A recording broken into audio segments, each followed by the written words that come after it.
안녕하십니까. 언제나 소비자 편에서 방송하는 콘스탄트 김의 티스와 함께 돈 버는 아카데미. 이번 시간에는요, 돈 버는 증여, 증여세, 과연 얼마를 내야 될까요? 증여세 산출 방법에 대해서 알아보도록 하겠습니다.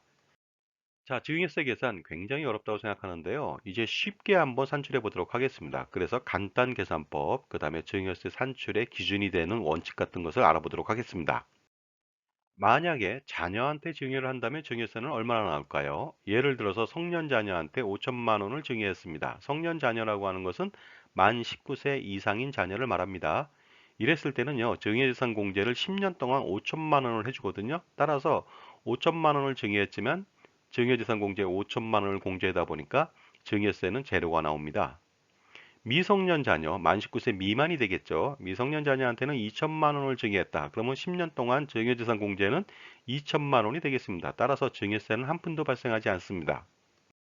자, 그러다 보니까요, 10년 단위로 성년 자녀한테 증여를 할 수가 있습니다. 현재 성년 자녀한테 5천만 원을 증여했다. 그러면 증여세는 없겠죠.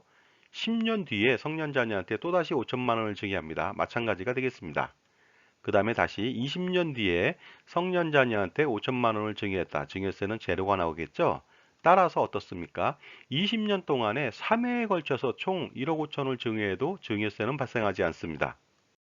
미성년 자녀도 마찬가지가 되겠죠? 만약에 지금 갓 태어난 아이한테 2천만 원을 증여한다. 그러면 증여세는 없겠죠? 10년 뒤에 다시 자녀한테 증여한다. 2천만 원. 증여세 없습니다. 그 다음에 또다시 10년이 지난 20년 뒤에 자녀한테 증여한다. 근데 이때는요, 성년 자녀가 되거든요. 그러다 보니까 5천만 원 증여할 수가 있겠죠? 증여세는 없습니다.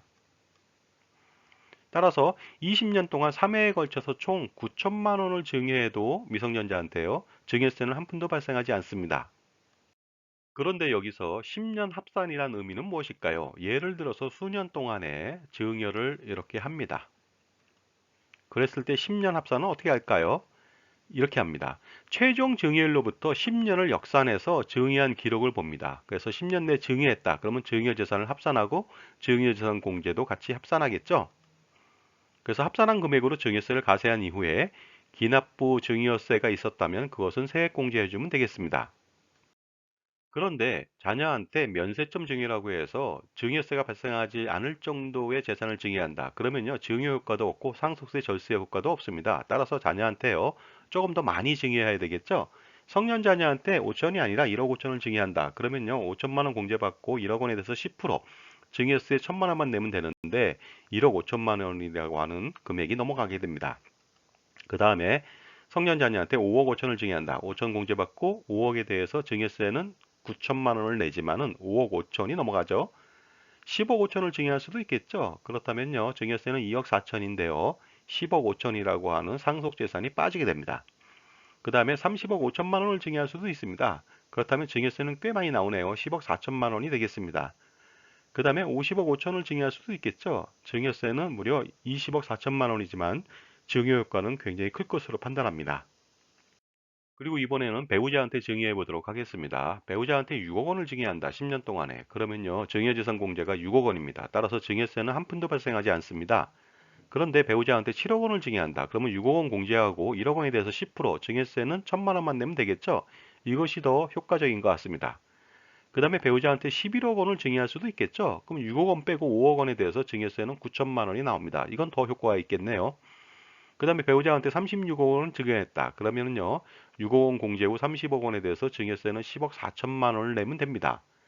배우자한테 이런 경우도 있겠죠. 56억 원을 증여했다. 그러면요, 50억 원에 대해서 증여세는 20억 4천만 원인데 증여 효과는 큽니다. 물론 나중에 배우자가 혼자 됐을 때 상속세 걱정이 있다 보니까 너무 많은 증여를 하면 안 될 수도 있습니다. 자, 이번에는 부부간의 증여를 해보도록 하겠습니다. 남편이 아내한테 6억 원을 증여합니다. 아내가 남편한테 6억 원을 증여합니다. 각각 서로 증여를 하더라도 증여세는 한 푼도 발생하지 않습니다. 굉장히 효과적이죠? 그런데 일부에서는 이렇게 말할 수 있겠죠. 서로 주고받았는데 하나만한 증여가 아닌가? 맞습니다. 현금을 증여한다면 하나만한 증여가 되겠지만요. 그러나 부동산을 증여한다. 그러면요, 취득가액을 높여서 증여할 수가 있습니다. 예를 들어서 감정평가를 통해서요. 그러면 서로 증여한 다음에 나중에 양도한다면 양도 차익이 줄어들어서 양도세를 절세할 수가 있는 어떤 스킬이 됩니다. 자, 이번에는요, 자녀한테만 증여하는 것이 아니라 며느리한테 한번 증여해 보도록 하겠습니다. 먼저 시아버지가 며느리한테 1,000만 원을 증여한다. 그러면요, 기타 친족 공제를 10년간 1,000만 원 하거든요. 따라서 증여세는 한 푼도 발생하지 않습니다. 그 다음에 만약에 시어머니가 며느리한테 또다시 1,000만 원을 증여한다. 이랬을 때는 당연히 기타 친족 공제는 한 번만 받거든요. 10년 동안에. 그러다 보니까 1,000만 원에 대해서 10% 증여세는 100만 원을 내면 되겠습니다. 그리고요, 시아버지하고 시어머니가 동시에 증여했다. 그러면 각각 500만 원씩 공제를 받고 각각 50만 원의 증여세를 내면 되겠습니다. 자, 이번에는요, 며느리 말고 사위한테도 증여해 보도록 하겠습니다. 마찬가지가 되겠죠. 그러나 금액을 좀 높이겠습니다. 장인어른이 사위한테 먼저 1억 1천만 원을 증여합니다. 그러면 1천만 원 공제받고 1억 원에 대해서 10% 세금을 내면 되겠습니다. 당연히 1천만 원이 되겠죠. 그 다음에 나중에 장모님이 사위한테 1억 원을 증여한다. 당연히 기타 친족 공제는 끝났으니까 1억 원에 대해서 10% 1천만 원을 내면 되겠습니다. 따라서 각각 증여세는 1천만 원, 토탈 2천만 원이 발생합니다. 그런데 2억 1천만 원을 증여하고 나서 2천만 원이니까 괜찮죠? 만약에 동시에 증여했다. 뭐 장인어른이 1억 천, 장모님이 1억 원을 증여했다. 그러면 각각 장인어른은 1,100만 원, 그 다음에 장모님은 950만 원의 증여세가 발생됩니다. 자, 이번에는요, 부모님이 함께 한 자녀한테 증여한다고 가정해 보도록 하겠습니다. 먼저 아버지가 아들한테 5천만 원을 증여한다. 그러면 증여세는 없겠죠? 그 다음에 나중에 어머니가 아들한테 5천만 원을 증여했습니다. 그러면 어떻게 될까요? 자, 직계존속의 부부는 동일인으로 평가합니다. 그렇기 때문에 합산합니다. 그래서 총 1억 원을 증여한 것으로 보고 5천만 원을 공제받고 5천에 대해서 10% 증여세 500만 원을 내면 되겠습니다. 그 다음에요. 아버지하고 어머니가 동시에 증여했다. 그렇다면 각각 2,500씩 어떻습니까? 증여재산 공제받고 각각 250만 원씩 증여세를 내면 되겠습니다. 자, 이번에는 할아버지가 손자한테 증여하는 것을 알아보도록 하겠습니다. 성년 손자녀한테 5천만 원을 증여한다. 그러면요, 증여재산 공제는 10년 동안 직계 비속에 대한 증여 공제 5천만 원을 하기 때문에 증여세는 한 푼도 발생하지 않습니다. 그런데 1억 5천을 증여할 수도 있겠죠. 그러면 5천만 원 공제받고 1억 원에 대해서 10% 1천만 원이 되겠고요. 세대 생략 할증세액이 30%가 더 붙습니다. 따라서 1,300만 원이라고 하는 증여세를 내면 되겠습니다. 자, 이번에는요, 할아버지, 할머니가 손자녀한테 증여하는 것이 되겠습니다. 만약에 먼저 할아버지가 성년 손자녀한테 5천만 원을 증여한다. 증여세는 없겠죠? 그런데 뒤에 할머니가 성년 손자녀한테 5천만 원을 증여했다. 그러면 합산을 하게 되겠습니다. 부부고 직계 존속이기 때문에 합산합니다. 1억 원에서 5천만 원을 빼고 5천에 대해서 10%, 그러면 500만 원이 되겠죠? 거기에 세대 생략 할증세액 30%를 합쳐갖고 650만 원의 증여세를 내면 되겠습니다. 만약에 할아버지 할머니가 동시에 손자녀한테 증여한다. 그러면 각각 2,500만 원씩 증여재산 공제한 다음에 세금을 각각 325만 원씩 내면 되겠습니다. 자, 이번에는요, 할아버지하고 아버지가 증여한다고 가정해 보도록 하겠습니다. 먼저 할아버지가 성년 손자녀한테 5천만 원을 증여한다. 그렇다면 당연히 증여재산 공제 5천이니까 증여세는 발생하지 않습니다.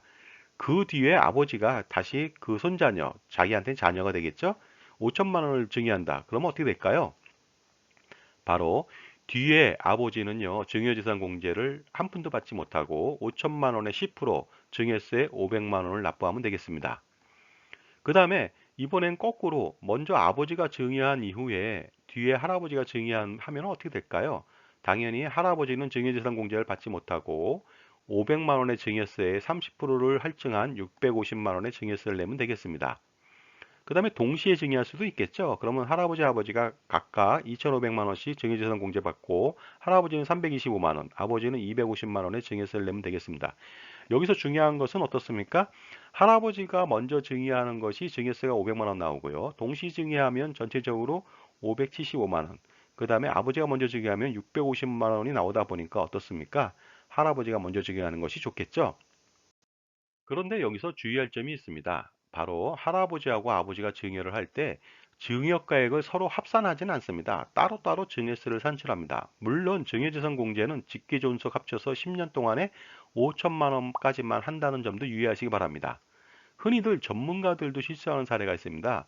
증여세 신고할 때요, 10년 동안에 직계존속 증여공제를 합산하지 않거나 아니면 직계존속 증여재산을 합산해서 증여세를 산출하는 경우가 있는데 엄청나게 실수하는 것이죠. 주의하시기 바랍니다. 이번에는 양가 조부모님이 증여를 한다고 가정해 보도록 하겠습니다. 먼저 친할아버지가 성년 손자한테 5천만 원을 증여한다. 당연히 증여세는 없겠죠? 그 뒤에 외할아버지가 성년 손자한테 5천만 원을 증여한다. 그렇다면 어떻습니까?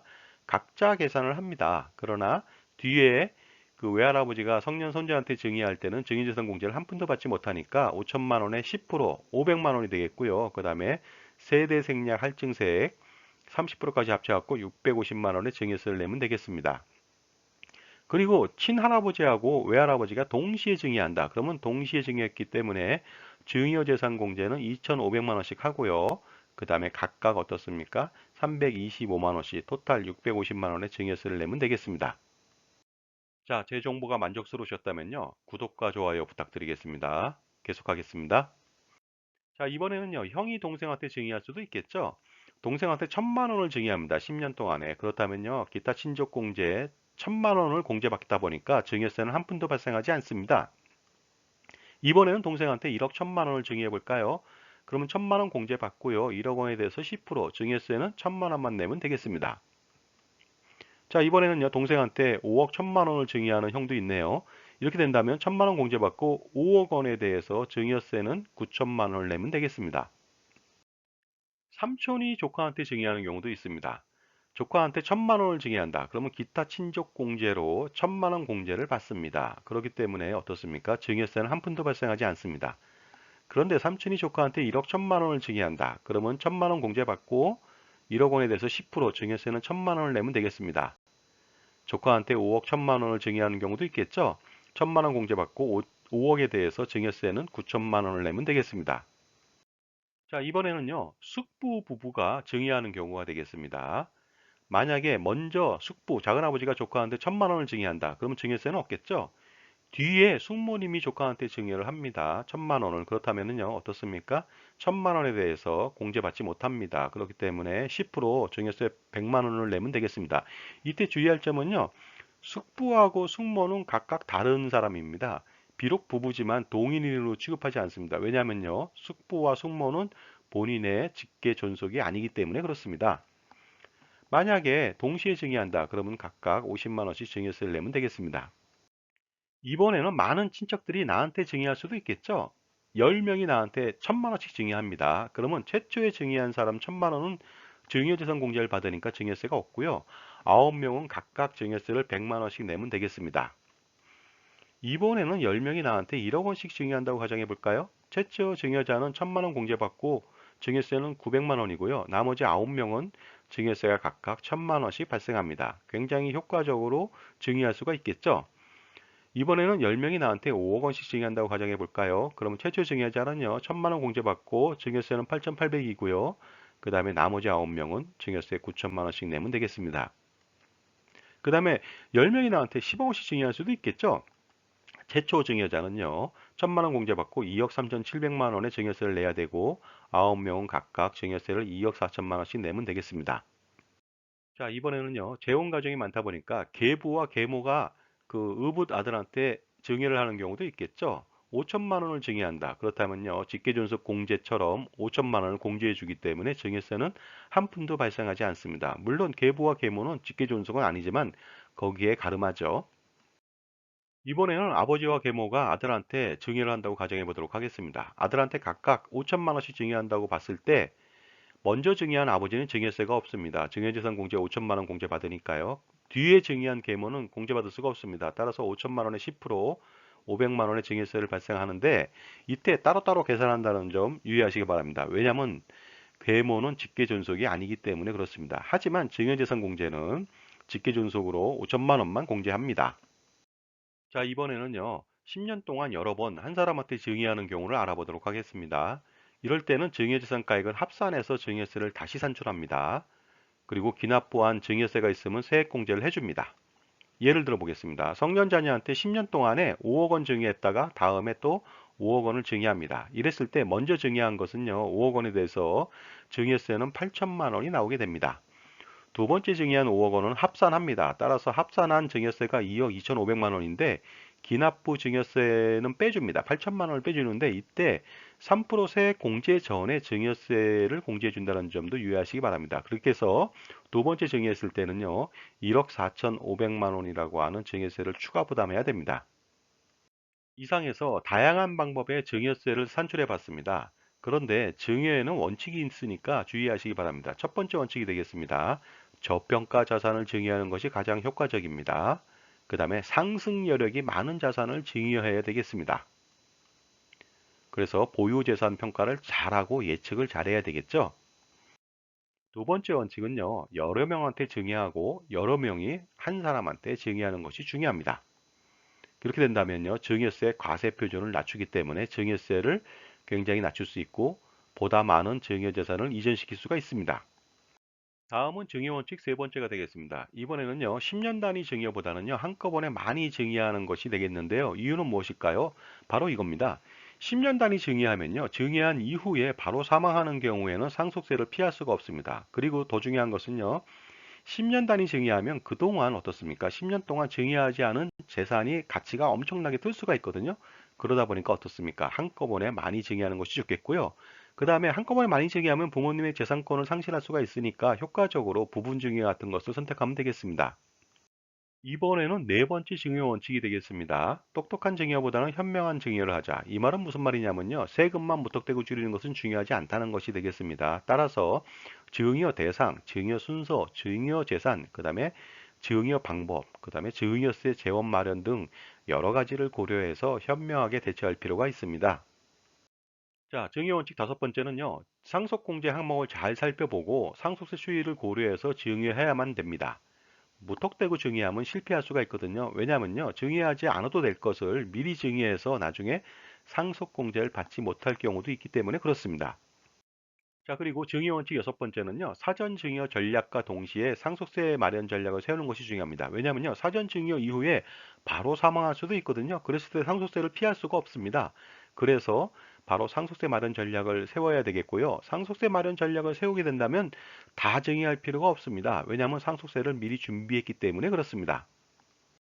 그 다음에 마지막으로는요. 사전 증여 실행은요. 전문가랑 반드시 하십시오. 왜냐하면요. 증여세 산출보다는 증여재산, 증여금액, 수중자 선택이 훨씬 더 중요합니다. 그리고 상속세 등 종합적인 판단을 한 다음에 증여하는 것이 좋겠습니다. 그리고 증여는 언제 하면 좋을까요? 바로 지금 시작하십시오. 자, 지금까지 증여세 산출 방법과 그 다음에 증여 원칙에 대해서 알아봤습니다. 감사합니다.